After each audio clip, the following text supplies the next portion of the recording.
प्रभु जीशु ख्रीष्ट नाम मोर ओडिशार ख्रीष्ट प्रेमी भाई भौणी मानक आउ थे मु शुभेच्छा जनाए। मु आशा करे आमे माने समस्ते भलरे अच्छु, गृहरे अच्छु, सुस्थरे अच्छु। ईश्वर का आशीर्वाद आम मान उपरे रही अछि, यथेष्ट अच्छी।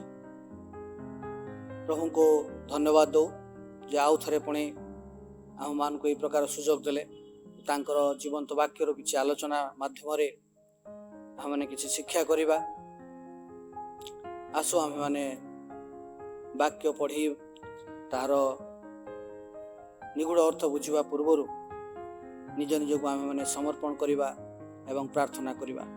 मंगलमय स्वर्गवासी पिता धन्यवाद दौचु प्रभु, आउ थे आम मान को प्रकार सुजोग देल तुम से जीवंत वाक्य किसी पढ़ी आलोचना करी प्रभु जो भाई आम मान जीवन निमंते कार्यकारी होगा निमंते बहुत किसी शिक्षा करूँ से प्रकार भाव में तुम वाक्यर से निगूढ़ अर्थ को बुझापी आम समस्त को तुम्हें कल्याण कर, आशीर्वाद कर, आत्मा साहाय्य कर।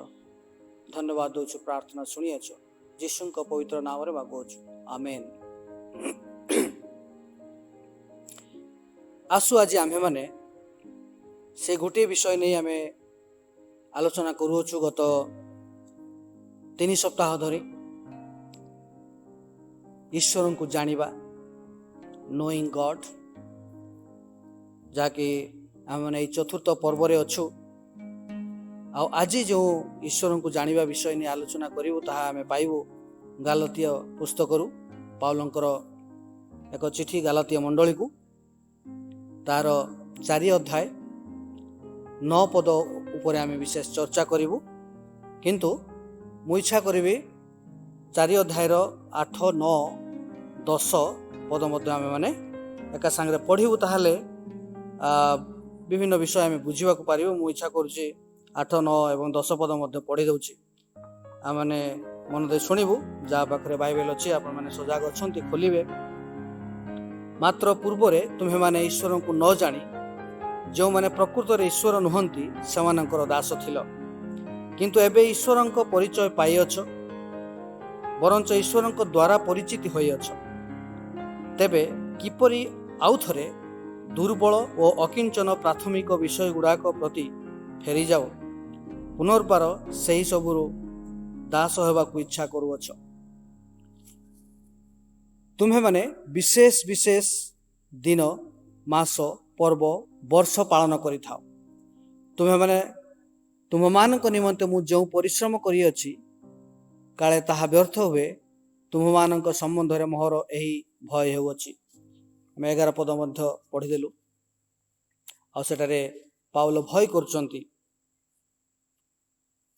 जे एई गालतीय माने जो माने कि न ख्रिस्टियन बैकग्राउंड रो से प्रभु जीशु ख्रीष्ट को ग्रहण करथिले, आ से पुनर्बार तांकर से पछ जीवन को, अतीत जीवन को फेरी न जानतु, यह ही तांकर भय थिला। प्रिय बंधुगण, आम माने देखुचु गालातीय मंडली को प्रेरित पाउलंकर जे पुस्तक, ए पुस्तक 6 अध्याय अच्छी, 6टी अध्याय।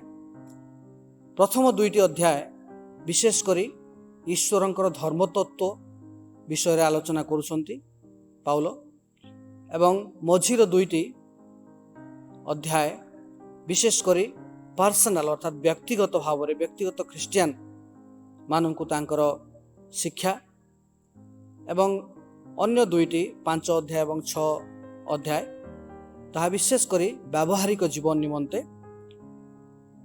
उद्दिष्ट रही अछि। आमे जो अध्याय रे आलोचना करिवु ताहा होची 4 अध्याय। आमे 8 पद, 9 पद एवं 10 पद एवं 11 पद मध्य पढ़िलु, किंतु 9 पद उपरे विशेष आमे माने ध्यान दबु। आ ए अध्याय को जदि आमे माने देखु, ए अध्याय रे पाउल विभिन्न पद्धति अनुसरण करुछंती से गालातीय मंडली लोक मान को बुझेवा पई। पाउल कहंती ईश्वर को निकट रे निजको धार्मिक गणित करने हेले आम मान को सही व्यवस्था अधीन होई आउ थे फेरी जावाई दरकार नुहे। आ से व्यवस्था केवल वृथा मात्र। ଆଉ ଏହି ଅଧ୍ୟାୟରେ ମଧ୍ୟ ପାଉଲ ଗାଲାତୀୟ ମଣ୍ଡଳୀର ଲୋକମାନଙ୍କ ନିମନ୍ତେ ଏକ ଚେତାବନୀ ଅର୍ଥାତ୍ ତାଙ୍କର ଦୃଷ୍ଟି ଆକର୍ଷଣ କରୁଛନ୍ତି ଯେ ସେମାନେ ସୁସମାଚାର ପାଇବା ଦ୍ୱାରା ଅର୍ଥାତ୍ ଯୀଶୁଖ୍ରୀଷ୍ଟଙ୍କୁ ଗ୍ରହଣ କରିବା ଦ୍ୱାରା ତାଙ୍କର କି ପ୍ରକାର ପରିବର୍ତ୍ତନ ଆସିଅଛି। ଆହୁରି ମଧ୍ୟ ପାଉଲ ଏ ଅଧ୍ୟାୟରେ ବିଭିନ୍ନ ପ୍ରଭେଦ ଦେଖେଇଛନ୍ତି। ଆଉ ସେଇ ପ୍ରଭେଦ ହେଉଛି ଯେ ଯେତେବେଳେ ଏଇ ଗାଲାତୀୟ ମଣ୍ଡଳୀର ଲୋକମାନେ ଯୀଶୁଙ୍କୁ ଗ୍ରହଣ କଲେ ତା ପୂର୍ବରୁ ସେମାନଙ୍କର ଜୀବନ ସେଇ ବିଭିନ୍ନ ପ୍ରକାର ଜାଗତିକତାର ବନ୍ଧନରେ ଥିଲା। ସେମାନେ ବିଭିନ୍ନ ବ୍ୟବସ୍ଥା ମଧ୍ୟରେ ବାନ୍ଧି ରହିଥିଲେ, ଅର୍ଥାତ୍ ଅନ୍ୟ ଦେବାଦେବୀମାନଙ୍କୁ ସେମାନେ ପୂଜା କରୁଥିଲେ, ଏ ପ୍ରକାର ବନ୍ଧନ ମଧ୍ୟରେ ଥିଲେ। କିନ୍ତୁ ପ୍ରଭୁ ଯୀଶୁଖ୍ରୀଷ୍ଟଙ୍କୁ ବିଶ୍ୱାସ ଦ୍ୱାରା ଗ୍ରହଣ କରିବା ଦ୍ୱାରା ଈଶ୍ୱରଙ୍କର ଯେଉଁ ପ୍ରତିଜ୍ଞା ସେଥିରେ ସେମାନେ ଆଉ ଥରେ ଜନ୍ମ ହୋଇଛନ୍ତି। ଏହି ପ୍ରଭେଦ ପାଉଲ ଦେଖାଇ ଦେଉଛନ୍ତି। କିନ୍ତୁ ଯେତେବେଳେ ଆମେ ଏଇ 9 ପଦଟିକୁ ଦେଖୁ, 9 ପଦରେ ଏଇ ଯେଉଁ ପ୍ରସଙ୍ଗ ରହିଅଛି ଈଶ୍ୱରଙ୍କୁ ଜାଣିବା ବିଷୟରେ, ଆଉ ସେ ଈଶ୍ୱରଙ୍କୁ ଜାଣିବା ବିଷୟରେ ପାଉଲ ଏଠାରେ 2 ଥର ରିପିଟ୍ କରିଛନ୍ତି ଏବଂ 8 ପଦରେ ମଧ୍ୟ ଆମେ ପାଉ, 8 ପଦରେ ମଧ୍ୟ ସେ ଜାଣିବା ବିଷୟଟି ରହିଅଛି। ପ୍ରିୟ ବନ୍ଧୁଗଣ, ଜାଣିବା ବିଷୟ ନେଇ ମୁଁ ଆଉ ବେଶୀ ଆପଣମାନଙ୍କ ସହିତ ଆଲୋଚନା କରିବା ପାଇଁ ଚାହେଁ ନାହିଁ, କାରଣ ବିଭିନ୍ନ କୋଣରୁ ଆମେମାନେ ଦେଖିଅଛୁ ଯେ ବିଭିନ୍ନ ଏବ୍ରି ଭାଷାରେ, ଗ୍ରୀକ୍ ଭାଷାରେ କି ପ୍ରକାର ଭାବରେ ଈଶ୍ୱରଙ୍କୁ ଜାଣିବା ବିଷୟ, ନୋଇଂ ବିଷୟ ନେଇ ଗତ ଭାଗମାନଙ୍କରେ ଆମେମାନେ ଆଲୋଚନା କରିଥିଲୁ। ଆଉ ଏଠାରେ ମଧ୍ୟ ପାଉଲ ଗୋଟେ ଶବ୍ଦ ବ୍ୟବହାର କରୁଛନ୍ତି।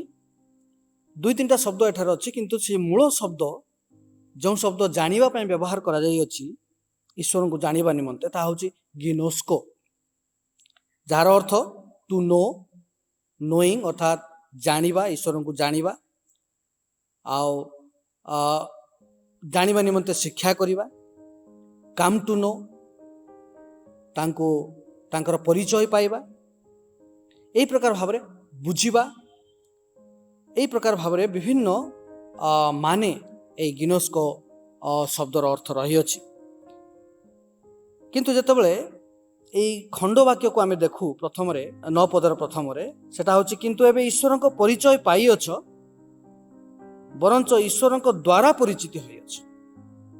ଇଂରାଜୀରେ ଏ ପ୍ରକାର ଭାବରେ ଲେଖାଯାଉଛି no come to know and known by God, ମାନେ ଈଶ୍ୱରଙ୍କୁ ଜାଣିବା, ଈଶ୍ୱରଙ୍କ ଦ୍ୱାରା ଜାଣିବା। ପରିଚୟ ଏଠାରେ ଜାଣିବା ଶବ୍ଦଟି ଓଡ଼ିଆରେ ନାହିଁ, କିନ୍ତୁ ଇଂରାଜୀ ବା ଅନ୍ୟାନ୍ୟ ଅନୁବାଦ ରହିଅଛି ଜାଣିବା ଶବ୍ଦ ବ୍ୟବହାର କରାଯାଇଛି। ଏଠାରେ ପରିଚିତି ବା ପରିଚୟ, ଆଉ ଯାହାକି ସେଇ ଅର୍ଥକୁ ବୁଝାଏ। କିନ୍ତୁ ପ୍ରିୟ ବନ୍ଧୁଗଣ, ଈଶ୍ୱରଙ୍କ ପରିଚୟ ପାଇଅଛ, କାମ୍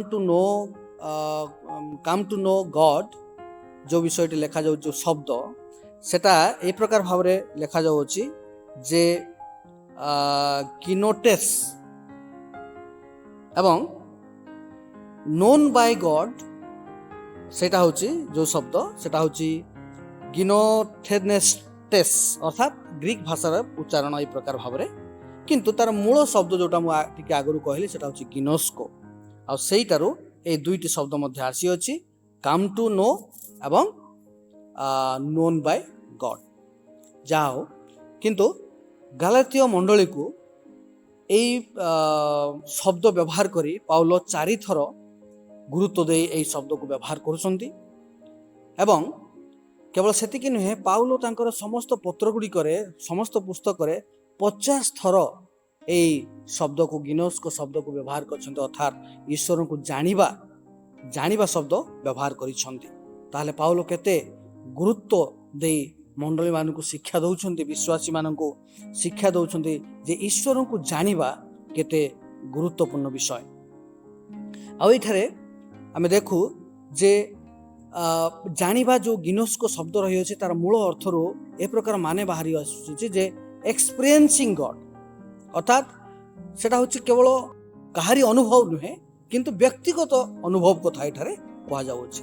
ଆଉ ଏମାନେ ସମସ୍ତେ ଯେତେ ଜଣ प्रभु यीशुख्रीष्ट को ग्रहण कले गालातीय मंडलीर से समस्ते व्यक्तिगत भाव में अनुभव करते से प्रभु यीशुख्रीष्ट को एवं तांकर से क्षमार गुण को से अनुभव करते एवं ईश्वर प्रेम को से अनुभव करते जहाँफल 4 अध्यायर 6 पद जदि आपने देखिए आठारे लिखा जाऊँगी गोटे शब्द व्यवहार करा जाऊँगी जोटा कि एमानकर क्रंदन थिला एमाने डाकुथिले ईश्वर को आब्बा करी डाकुचंती 6 पदरे तुम माने पुत्र एथि सकाशे ईश्वर अपना निकट को निज पुत्र आत्मा को आम हृदय को प्रेरण कले सही आत्मा आब्बा पित बोली डाकती आब्बा फादर माने पिता क्या आब्बा फादर अर्थात जे जहाँ सहित एक घनिष्ठ माने पिता पुत्र संपर्क केते घनिष्ठ संपर्क आ से प्रकार भाव में एक घनिष्ठ संपर्क विषय पाउल एठारे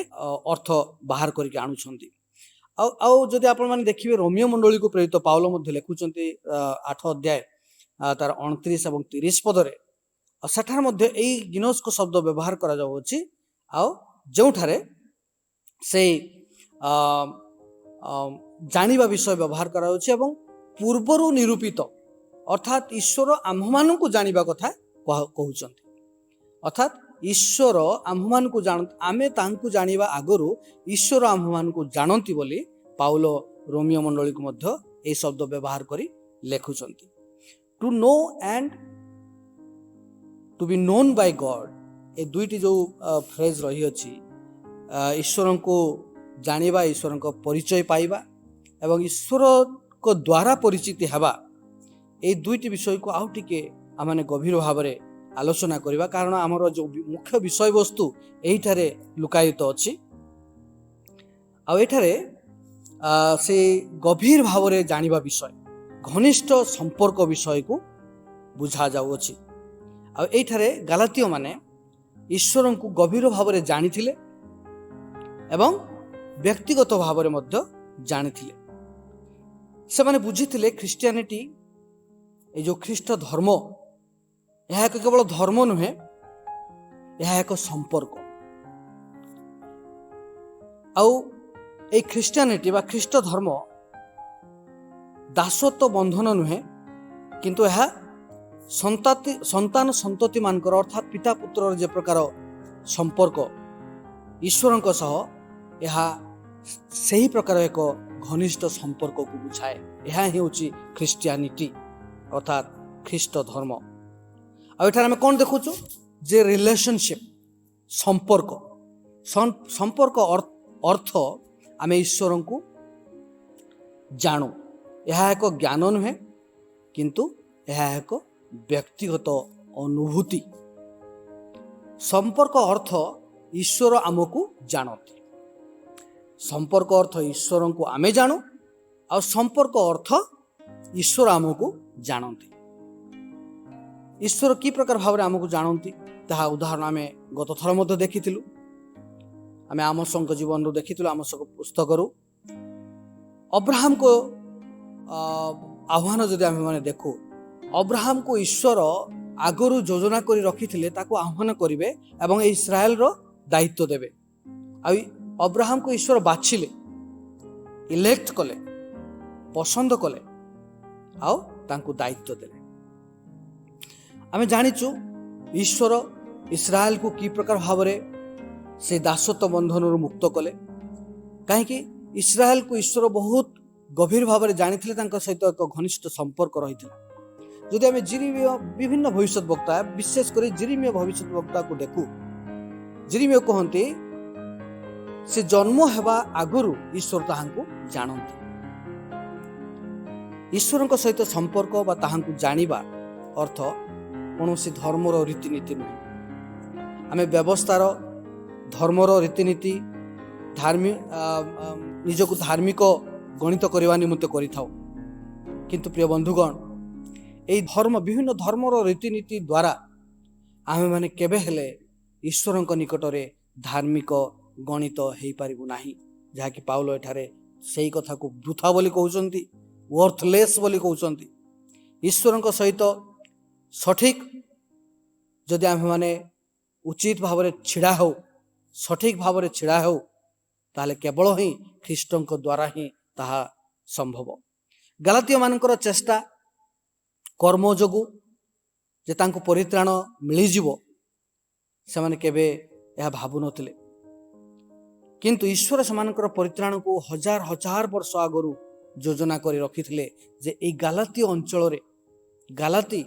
ଅଞ୍ଚଳରେ ଏଇ ଲୋକମାନେ ଯେଉଁମାନେ କି ଜେଣ୍ଟାଇଲ ବିଜାତି ଅନ୍ୟ ଜାତି ସେମାନଙ୍କୁ ମନୋନୀତ କରିବେ।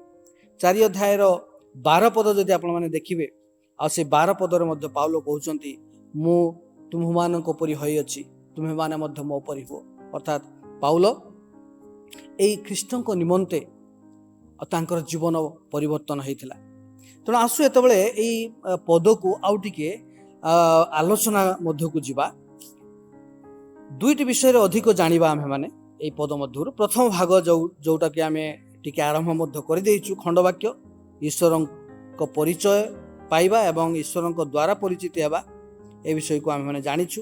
ଦ୍ୱିତୀୟ ଭାଗ ମଧ୍ୟ ଆମେମାନେ ଆଲୋଚନା କରିବା, ଯାହାକି ତାହା ହେଉଛି ଏଇ ପୃଥିବୀରେ ଦୁର୍ବଳ ଓ ଅକିଞ୍ଚନ ପ୍ରାଥମିକ ବିଷୟ ଗୁଡ଼ିକ କ'ଣ। 2ଟି ବିଷୟ ଆମେମାନେ ଆଜି ବିଶେଷ ଭାବରେ ଆଲୋଚନା କରିବା। ପ୍ରଥମଟି ହେଉଅଛି ଈଶ୍ୱରଙ୍କ ଆହ୍ୱାନର ପରିଚୟକୁ ଜାଣିବା। ଏଇ ପୃଥିବୀରେ two no gods sovereign initiative in the world। ଈଶ୍ୱରଙ୍କର ଇନିସିଏଟିଭ କହିଲେ କ'ଣ ନା ପ୍ରାରମ୍ଭିକ, ଈଶ୍ୱର ତାଙ୍କ ସାମର୍ଥ୍ୟରେ ସେ ଆରମ୍ଭ କରିଥାନ୍ତି ପ୍ରତ୍ୟେକଟି ବିଷୟ। ସେ ତାଙ୍କର ପରିଚୟ ଲୋକମାନଙ୍କୁ ଦେଇଥାନ୍ତି।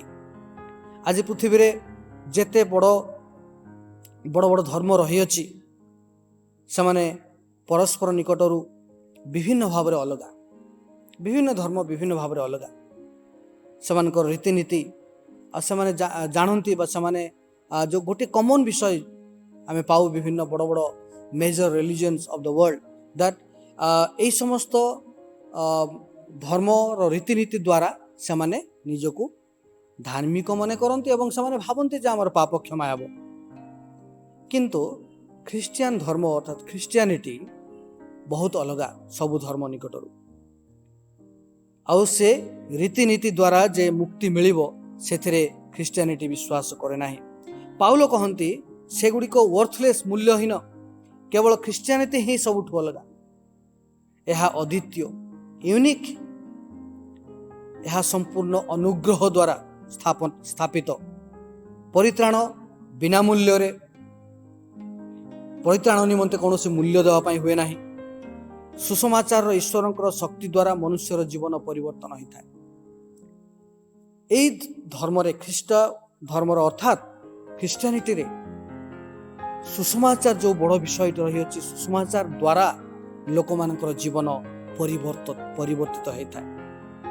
ଗାଲାତୀୟ ମାନେ ଈଶ୍ୱରଙ୍କ ବିଷୟରେ ଅଜ୍ଞ ଥିଲେ, ସେମାନେ ଈଶ୍ୱରଙ୍କୁ ଜାଣିନଥିଲେ। ଈଶ୍ୱର ତାଙ୍କର ପରିକଳ୍ପନା ଦ୍ୱାରା ପାଉଲଙ୍କ ଦ୍ୱାରା ତାଙ୍କର ସେବା କାର୍ଯ୍ୟ ମାଧ୍ୟମରେ ଏହି ଗାଲାତୀୟ ମଣ୍ଡଳୀର ଲୋକମାନଙ୍କୁ ଆହ୍ୱାନ ଦେଲେ। ଈଶ୍ୱର ବାଛିଲେ ତାଙ୍କର ସାମର୍ଥ୍ୟ ଦ୍ୱାରା, ସେ ଇନିସିଏଟିଭ ନେଲେ, ଈଶ୍ୱର ପ୍ରାରମ୍ଭ କଲେ। ଗାଲାତୀୟ ମାନଙ୍କୁ ଈଶ୍ୱର ଜାଣିବା ଥିଲା। ଈଶ୍ୱରଙ୍କର ଏକ ନିଃସ୍ୱାର୍ଥ ଆହ୍ୱାନ ଥିଲା ଏବଂ ଏହା ଅପରିହାର୍ଯ୍ୟ ଅନୁଗ୍ରହ। ତଥାପି ଏମାନେ ବୁଝୁନଥିଲେ। ଆଉ ଏମାନେ କ'ଣ କଲେ? ଏତେ ଦୟା, ଏତେ ଅନୁଗ୍ରହ ତାଙ୍କ ଉପରେ ରହିଥିବା ସତ୍ତ୍ୱେ ସେମାନେ କ'ଣ କରୁଥିଲେ ନା ଆଉ ଥରେ ସେଇ ପୁରୁଣା ଜୀବନକୁ ଫେରିଯିବା ନିମନ୍ତେ ଆରମ୍ଭ କରିଥିଲେ। ଅତୀତକୁ ଆଉ ଥରେ ଫେରି ଯାଉଥିଲେ।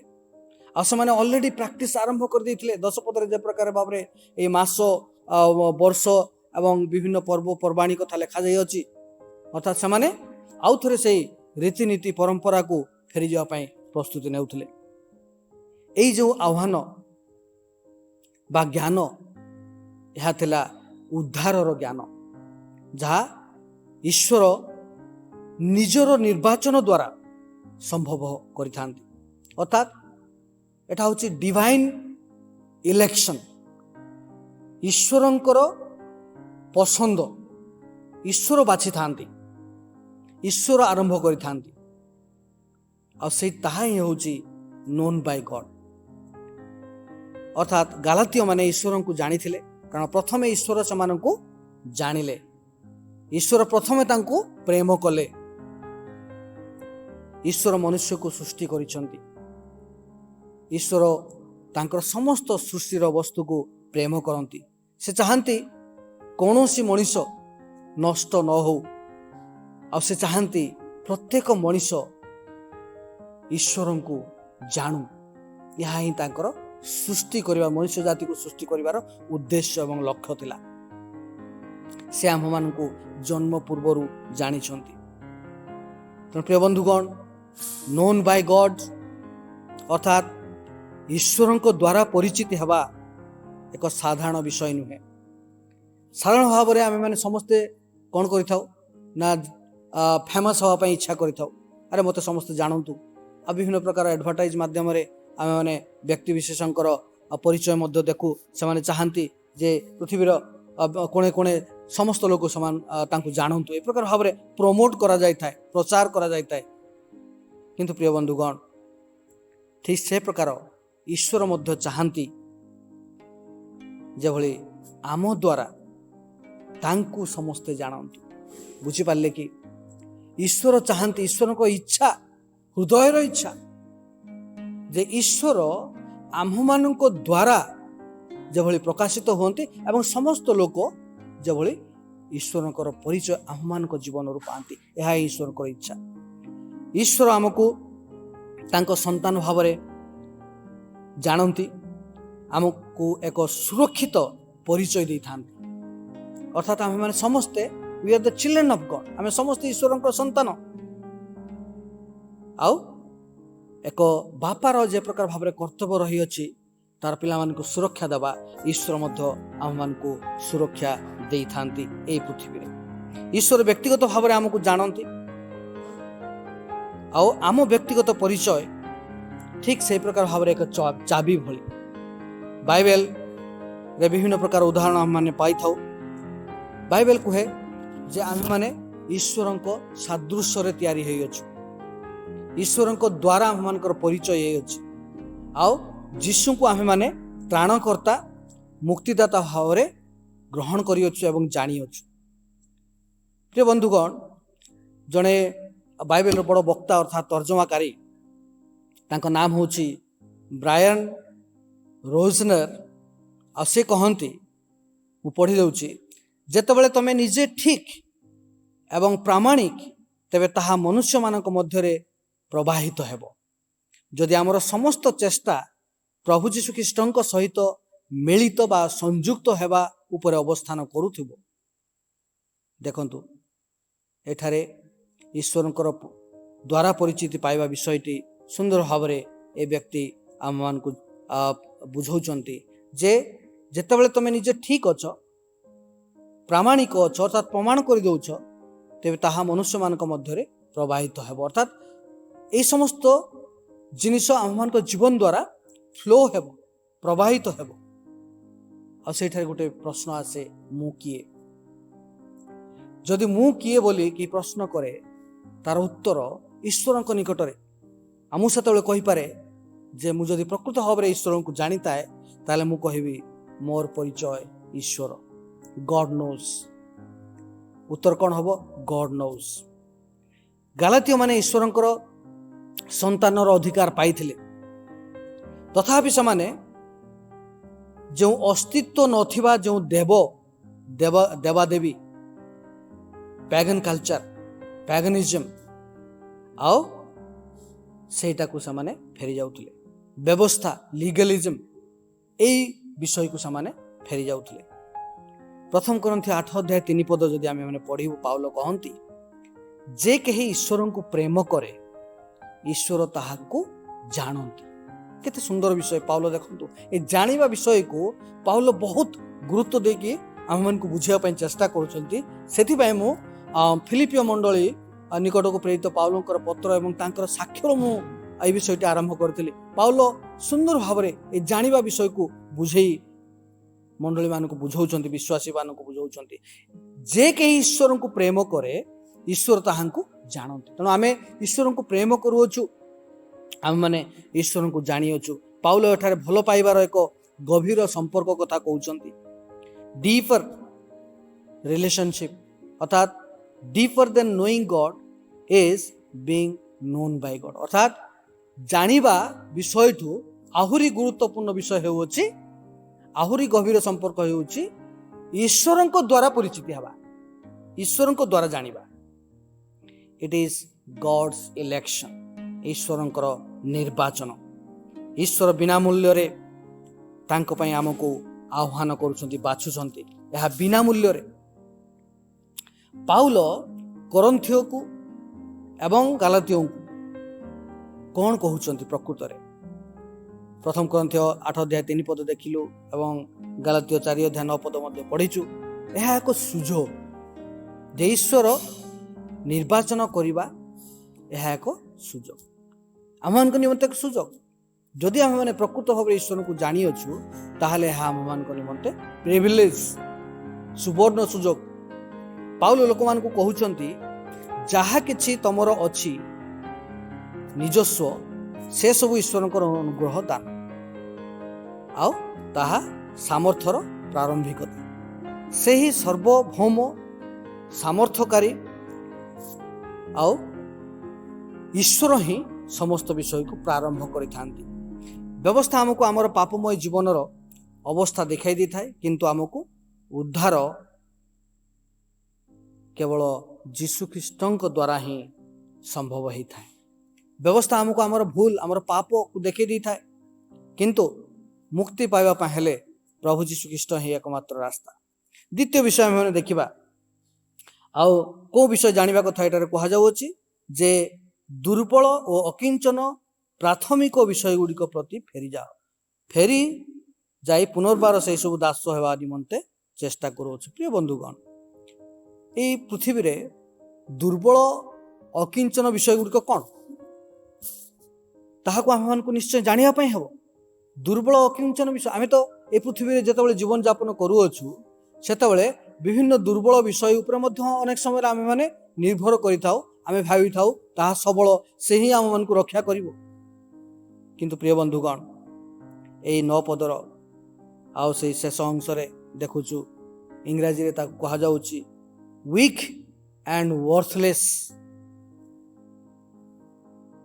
To know weak and worthless elementary principles of the world प्रिय बंधुगण ए जो एलिमेंटरी शब्द आमे देखो एटार लिखा जाउछि एलिमेंटरी प्रिंसिपल प्राथमिक विषय बोली उड़िया रे कहा जाउछि प्राथमिक विषय से प्राथमिक विषय जो शब्द ग्रीक भाषा रे जो शब्दटी व्यवहार करा जायछि ताहा होछि स्टोइचेइया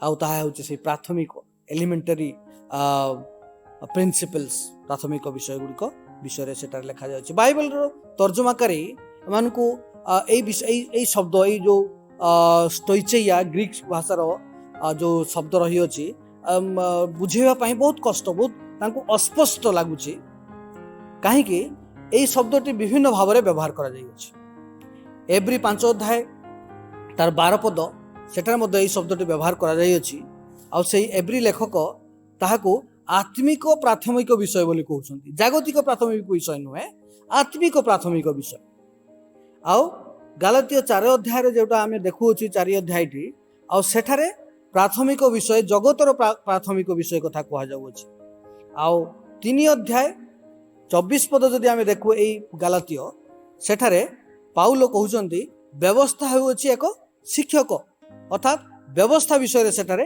एई शब्दटी व्यवहार करा जाउछि 4 अध्याय 10 पद को जदि आमे माने देखु एई शब्दटी व्यवहार करा जाउछि आ सेठारे परंपरागत रीतिनीति विषय रे कहा जाउछि किंतु जदि आमे कलोसियो 2 अध्याय 8 पद को पढ़िबा सेठारे सुंदर भाव में ए जगतर प्राथमिक विषय कथा लिखा जाउछि जहार अर्थ ए प्रकार जे ए जगत रे थिबा माटी पानी पवन निया एई सब विषय को लोक माने आगुरु कोन करथले ना पूजा करथले आराधना करथले आउ गालातियो 4 अध्याय 3 पद एवं आमर ए पदटी 4 अध्याय 9 पद अनेक प्राचीन धर्मर संस्कृति विषय रे एठारे आलोचना करा जाउछि एई लोक माने आगुरु ଦୁଇଟି ବଡ଼ ଦେବକୁ ପୂଜା କରୁଥିଲେ, ଦେବତା ମାନଙ୍କୁ। ସେଟା ହେଉଛି ଜିଉସ୍ ଆଣ୍ଡ ହାର୍ମସ୍।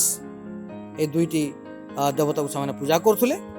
କିନ୍ତୁ ଏଇ କଲସୀୟ ମଣ୍ଡଳୀକୁ ପ୍ରେରିତ ପାଉଲଙ୍କର ପତ୍ର ଯେଉଁ 2:8 ଆମେ ଦେଖିଲୁ, ଆଉ ସେଠାରେ ମଧ୍ୟ ଆହୁରି ପ୍ରାଞ୍ଜଳ ଭାବରେ ବୁଝାଯାଉଅଛି ଯେ ଏମାନେ ସୂର୍ଯ୍ୟ, ଚନ୍ଦ୍ର, ତାରା, ଗ୍ରହ, ନକ୍ଷତ୍ର ଏମାନଙ୍କୁ ବିଭିନ୍ନ ଦେବାଦେବୀ ସହିତ ଏମାନଙ୍କର ସମ୍ପର୍କ ରହିଅଛି, ଆଉ ବିଭିନ୍ନ ଦେବାଦେବୀ ଭାବି ଏମାନଙ୍କୁ ସେମାନେ ପୂଜା କରୁଥିଲେ। ଆଉ ପାଉଲ ଏଠାରେ ସେମାନଙ୍କୁ କ'ଣ କହୁଛନ୍ତି ଯେ ଏମାନେ ହେଉଛନ୍ତି ଦାନବ, ଅର୍ଥାତ୍ ଏମାନେ ରାକ୍ଷସ। ପାଉଲ ସେମାନଙ୍କୁ ଇଂରାଜୀରେ ଡିମୋନ୍ ବୋଲି କହୁଛନ୍ତି, ଶୈତାନ ଓ ଡିମୋନ୍। ଏଇ ଗାଲାତୀୟ ମାନେ ଶୈତାନ ଅର୍ଥାତ୍ ରାକ୍ଷସ ଦାସତ୍ୱରେ ଥିଲେ। ଯୀଶୁଙ୍କୁ ଜାଣିବା ପୂର୍ବରୁ ଦାସତ୍ୱ ବନ୍ଧନରେ ଥିଲେ, ଅର୍ଥାତ୍ ଶୈତାନର ଦାସତ୍ୱ ବନ୍ଧନରେ ଥିଲେ, ଅର୍ଥାତ୍ ଏଇ ଦାନବ ମାନଙ୍କର ଦାସତ୍ୱ ବନ୍ଧନରେ ଥିଲେ। ବ୍ୟବସ୍ଥା କିମ୍ବା ଧର୍ମ କୌଣସି ବିଷୟ ସନ୍ତାନର ଅଧିକାର ଦେଇପାରିବନି। କେବଳ ଖ୍ରୀଷ୍ଟ ଆମମାନଙ୍କୁ ସନ୍ତାନର ଅଧିକାର ଦିଅନ୍ତି। ଖ୍ରୀଷ୍ଟିଆନ ଜାଣିବା ଦରକାର, ସେମାନେ ଯୀଶୁଙ୍କୁ ଜାଣିବା ଦ୍ୱାରା ଏକ ଅନୁଭବ ଆସେ ଏବଂ ଯାହା ଦ୍ୱାରା ପରିବର୍ତ୍ତନ ଆସିଥାଏ। ଯୀଶୁଙ୍କୁ ଜାଣିବା ଦ୍ୱାରା ଏକ ଅନୁଭବ ଆସେ, ଆଉ ସେଇଠାରେ ପରିବର୍ତ୍ତନ ଅଛି। ପାଉଲ ପରିବର୍ତ୍ତନ କଥା ନିଜ ସାକ୍ଷ୍ୟ ମାଧ୍ୟମରେ ସେ କହୁଛନ୍ତି। ଗାଲାତୀୟ 1:11 ଯଦି 17 ଆମେମାନେ ପଢ଼ିବା, ଆପଣମାନେ ପଢ଼ି ନେବେ ପରେ, ଆଉ ସେଠାରେ ବିଭିନ୍ନ ଦୁର୍ବଳ ପ୍ରାଥମିକ ବିଷୟ ରହିଅଛି ଯାହା ପାଉଲ ନିଜ ଜୀବନରେ ପରିତ୍ୟାଗ କରିଥିଲେ। ଏହି ଜଗତର ଅର୍ଥାତ୍ ଜାଗତିକତାର ବିଷୟ, ଆଉ ସେଗୁଡ଼ିକ ଦୁର୍ବଳ ସେ ପରିତ୍ୟାଗ କରିଥିଲେ।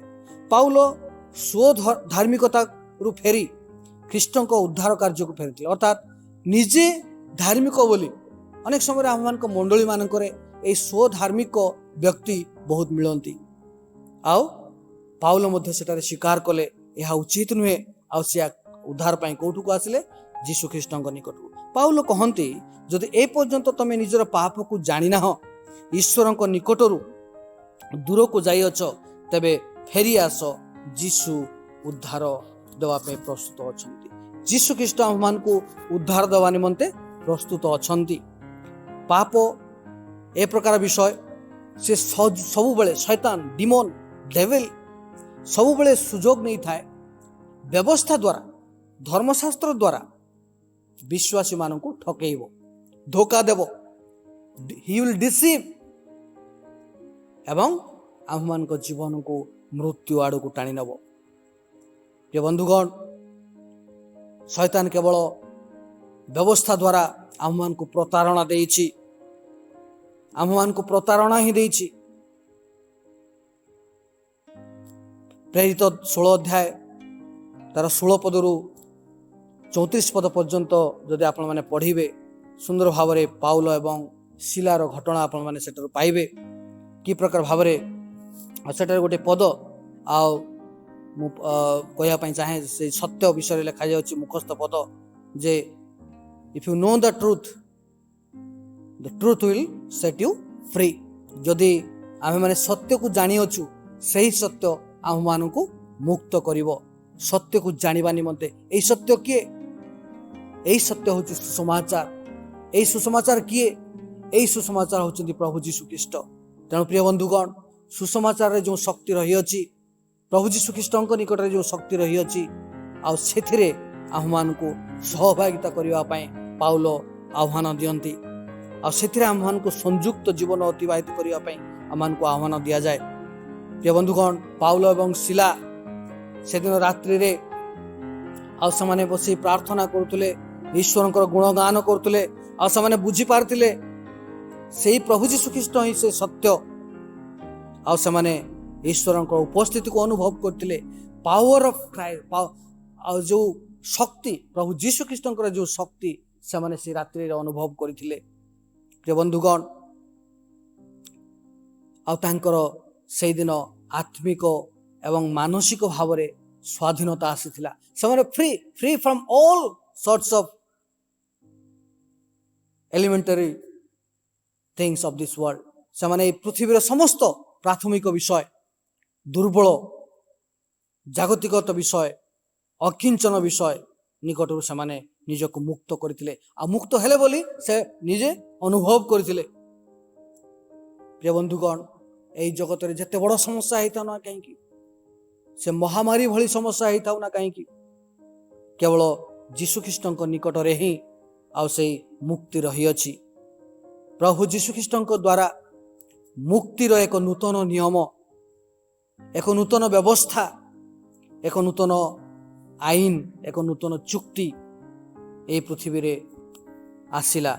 ଈଶ୍ୱର ତାଙ୍କର ପରିତ୍ରାଣର ଯୋଜନା ଅନୁସାରେ ଲୋକମାନଙ୍କ ନିମନ୍ତେ ତାହା ଦେଲେ। ତାହା ହେଉଛି ସେଇ ଲିବରେଟିଂ ଲ ଅଫ୍ ଖ୍ରାଇଷ୍ଟ। ଯୀଶୁଖ୍ରୀଷ୍ଟଙ୍କ ଦ୍ୱାରା ସେ ମୁକ୍ତିର ନିୟମ। ପ୍ରଥମ ଯୋହନ 5:19 ପଢ଼ି ଆମେମାନେ ଶେଷ କରିବା। ଆଉ ସେଠାରେ ଲେଖାଯାଉଅଛି ଆତ୍ମିକ ବନ୍ଧନ କଥା ଲେଖାଯାଉଅଛି। ଅର୍ଥାତ୍ ଆମେମାନେ ଏକ ପ୍ରକାର ଭାବରେ ପାପାତ୍ମକ ବନ୍ଧନରେ ରହିଅଛୁ। এই ଜଗତର ଅଧିପତି ଦ୍ୱାରା ବନ୍ଧନରେ ରହିଅଛୁ। ଆମକୁ ମୁକ୍ତି ଦରକାର। 20 ପଦରେ, ପ୍ରଥମ ଜନ 5:19 ଏବଂ 20 ପଦରେ ଲେଖାଯାଏ ଏ ପ୍ରକାର ଭାବରେ, ଈଶ୍ୱର ଆମକୁ ଯୀଶୁଙ୍କୁ ଜାଣିବା ନିମନ୍ତେ ଜ୍ଞାନ ଦେଇଛନ୍ତି। ଆଉ ସେହି ଜ୍ଞାନ ହେଉଛି, ସେହି ଯୀଶୁ ହେଉଛନ୍ତି ଅନନ୍ତ ଜୀବନ। ଯଦି ଆମମାନଙ୍କୁ ଈଶ୍ୱର ଜ୍ଞାନ ଦେଇଛନ୍ତି, ବୁଝିବା ପାଇଁ ଶକ୍ତି, ଆପଣମାନେ ଭୁଲିଯିବେନି ଏହି ସୃଷ୍ଟିର ପ୍ରଥମ ସବୁଠୁ ମୂଲ୍ୟବାନ ବସ୍ତୁ ହେଉଛି ମଣିଷ। ଈଶ୍ୱର ଆମମାନଙ୍କୁ ପଶୁ ଭଳି କରି ଜନ୍ମ ଦେଇନାହାନ୍ତି। ଈଶ୍ୱର ଆମକୁ ଜ୍ଞାନ ଦେଇଛନ୍ତି ବୁଝିବା ନିମନ୍ତେ। ସବୁଠୁ ବଡ଼ ଦାନ ଏ ମନୁଷ୍ୟ ସମାଜ ନିମନ୍ତେ ଯେ ସେ ଭୁଲ ବା ଠିକ୍ ଚିନ୍ତା କରିପାରେ। ଚିନ୍ତା କରିବାର ଯେଉଁ ଶକ୍ତି ଈଶ୍ୱର ଦେଇଛନ୍ତି, ସେ ଜ୍ଞାନ ଦେଇଛନ୍ତି। ତେଣୁ ପ୍ରିୟ ବନ୍ଧୁଗଣ, ଆମମାନଙ୍କୁ ଦରକାର ଈଶ୍ୱରଙ୍କୁ ଜାଣିବା। ଈଶ୍ୱରଙ୍କୁ ଜାଣିବା ପାଇଁ ଈଶ୍ୱର ଜ୍ଞାନ ଦେଇଛନ୍ତି। ଯଦି ନ ଜାଣୁ ତାହେଲେ ଆମେମାନେ ଏହି ଜଗତର ସେଇ ଦୁର୍ବଳ ଅକିଞ୍ଚନ ବିଷୟ ସହିତ ଆମେମାନେ ନିଜକୁ ସାମିଲ କରୁଛୁ। ଆଉ ଆମେମାନେ ସେ ବିଗତ ଜୀବନକୁ ଫେରି ଯାଉଛୁ। ଯେ ପ୍ରକାର ଭାବରେ ଏମାନେ ଏଇ ଗାଲାତୀୟ ମଣ୍ଡଳୀର ଲୋକମାନେ, ସେମାନେ ଆଉ ଥରେ ସେଇ ଦାସତ୍ୱ ବନ୍ଧନକୁ ଫେରି ଯାଉଥିଲେ। ସେଇ ଲିଗାଲିଜିମ୍ ଅର୍ଥାତ୍ ସେ ବ୍ୟବସ୍ଥା ମଧ୍ୟକୁ ଫେରି ଯାଉଥିଲେ। ଆଉ ଥରେ ସେମାନେ ସେଇ ଦେବ ପୂଜକ ଲୋକମାନଙ୍କ ନିକଟକୁ ସେମାନେ ଆଉ ଥରେ ଫେରି ଯାଉଥିଲେ। ପରମ୍ପରା ରୀତି ରିବାଜକୁ ସେମାନେ ଫେରି ଯାଉଥିଲେ। ତେଣୁ ପ୍ରିୟ ବନ୍ଧୁଗଣ, ଆଜି ମଧ୍ୟ ସମୟ ଅଛି। ଆଜି ମଧ୍ୟ ଆମମାନଙ୍କ ନିମନ୍ତେ ସେଇ ମୁକ୍ତିର ରାସ୍ତା ଖୋଲା ଅଛି। ଆଉ ସେଠାରେ ପ୍ରଭୁ ଯୀଶୁ ଖ୍ରୀଷ୍ଟ ଆମ ସମସ୍ତଙ୍କୁ ଆହ୍ୱାନ ଦେଉଛନ୍ତି, ଯେଭଳି ଆମେମାନେ ତାଙ୍କୁ ଜାଣୁ ଏବଂ ତାଙ୍କୁ ଅନୁଭବ କରୁ। ପ୍ରଭୁ ଆମ ସମସ୍ତଙ୍କୁ ଆଶୀର୍ବାଦ କରନ୍ତୁ। ଆସୁ ଆମମାନେ ପଦେ ପ୍ରାର୍ଥନା କରି ଶେଷ କରିବା। ପ୍ରିୟ ବନ୍ଧୁଗଣ, ଆସୁ ନିଜ ନିଜକୁ ଆମେ ସମର୍ପଣ କରୁ। ଯଦି ଏପର୍ଯ୍ୟନ୍ତ ଏହି ଜଗତର ବିଭିନ୍ନ ବିଷୟ ଆମମାନଙ୍କୁ ତାଙ୍କ ନିକଟରୁ ସମ୍ପର୍କ ସ୍ଥାପନ କରିବା ନିମନ୍ତେ ଦୂରକୁ ନେଇଯାଉଅଛି, ପାଉଲ ଭଳି ଆମେମାନେ ସେ ସମସ୍ତକୁ ପରିତ୍ୟାଗ କରିବା। ଏହି ଦୁର୍ବଳ କିଞ୍ଚନ ବିଷୟକୁ ଆମେ ଦୂର କରିଦେବା। ତାଙ୍କୁ ଜାଣିବା, କେବଳ ଜାଣିବା ଯଥେଷ୍ଟ ନୁହେଁ, ଆମେ ଏଟା ମଧ୍ୟ ଅନୁଭବ କରିବା ଯେ ଈଶ୍ୱର ଆମମାନଙ୍କୁ ଜାଣୁଛନ୍ତି। ଈଶ୍ୱରଙ୍କ ଦ୍ୱାରା ଆମେମାନେ ପରିଚିତି ପାଉଛୁ। ସେ ବିଷୟକୁ ଆମେ ଧ୍ୟାନ ଦେବା। ପ୍ରଭୁ, ଆମେ ନଗଣ୍ୟ ପାପୀ, ତୁମ ବିଷୟରେ ଏପର୍ଯ୍ୟନ୍ତ ଆମେମାନେ ଅଜ୍ଞ ରହିଅଛୁ। ପ୍ରାର୍ଥନା କରୁଛୁ ପ୍ରଭୁ, ତୁମକୁ ଆହୁରି ଗଭୀର ଭାବରେ ଜାଣିବା ନିମନ୍ତେ ଆମ ସମସ୍ତଙ୍କୁ କଲ୍ୟାଣ କର, ଆଶୀର୍ବାଦ କର। ଧନ୍ୟବାଦ ଦେଉଛୁ, ପ୍ରାର୍ଥନା ଶୁଣିଅଛ। ଯୀଶୁଙ୍କ ପବିତ୍ର ନାମରେ ମାଗୁଅଛୁ, ଆମେନ୍।